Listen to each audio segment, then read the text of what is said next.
All right, like an orange tornado, Donald Trump swept into the NATO summit. The expectation, total destruction. But hasn't anyone noticed a pattern? Not the media, who monitor Trump with an infant's temperament. It's always the end of the world. Yet, why do we always feel fine? Could it be because tremendous progress has been made? Tremendous progress has been made. Everyone's agreed to substantially up their commitment.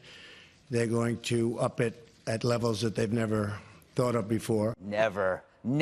So after all the noise, everything's calm again, and it seems like all Trump did was ask the other guys to pay their fair share. Fair share. Remember when the media loved that? It's only right that we ask everyone to pay their fair share. It was important for us to make sure that millionaires and billionaires paid their fair share. Making sure the wealthiest Americans begin to pay their fair share.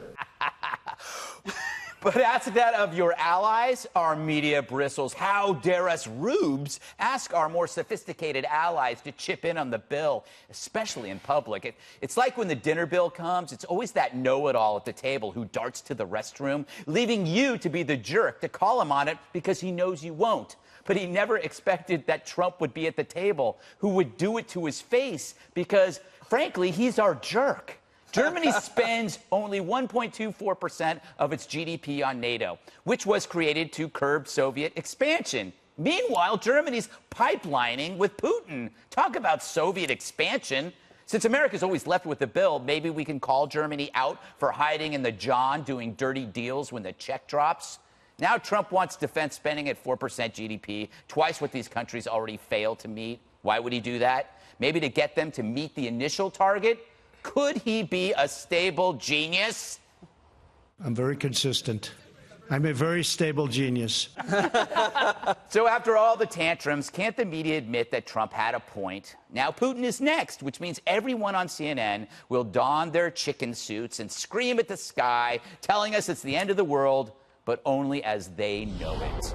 Jed, another apocalypse averted, it seems. Oh, yes. Disaster.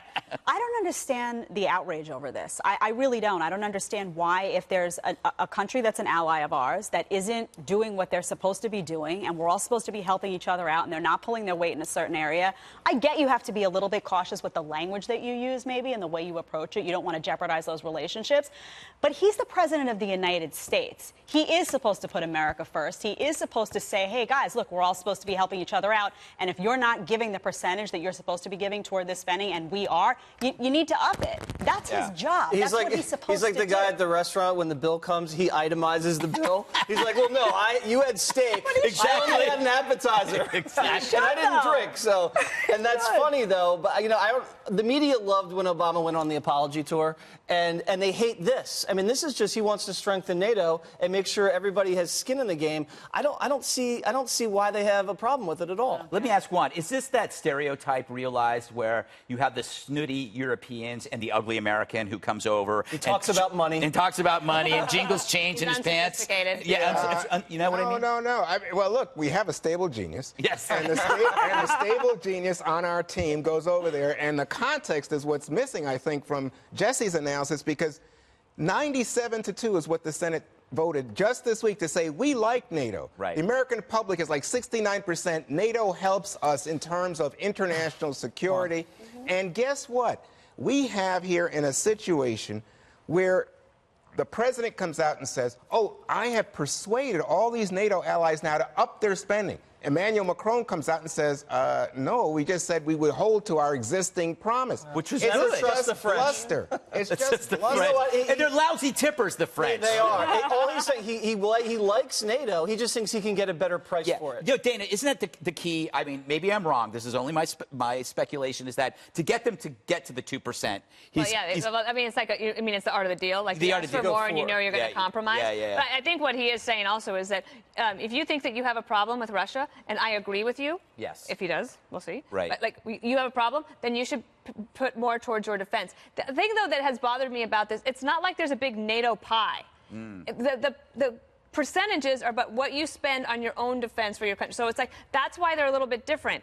Estonia's GDP, if you get 2% of Estonia's GDP, like really much, we just made that in an hour in the United States. So it's all like leading up to it. I think on the Putin thing, what's very interesting, and I would watch for it, is You had Netanyahu go to Putin the other day and say, I want you to make a deal with us, let us deal with Syria and take you out of the picture and let us have Iran. Isn't that pipeline thing a little squirrely, the whole thing? It's Schroeder's behind it, isn't he? Yeah, so they have this pipeline. Should have gone through Ukraine. Instead, it goes right through the sea, right to Russia, and it should have gone through Ukraine. But part of the reason the Ukrainians didn't want it is they didn't want the Russians to have to get to put their pipeline through Ukraine. You get transmission fees when it goes through Let me just Ukraine. tell you, and also that deal was struck in 2000, way Right. before I know. all the trouble. I So know. you have a different context, Jesse. I agree.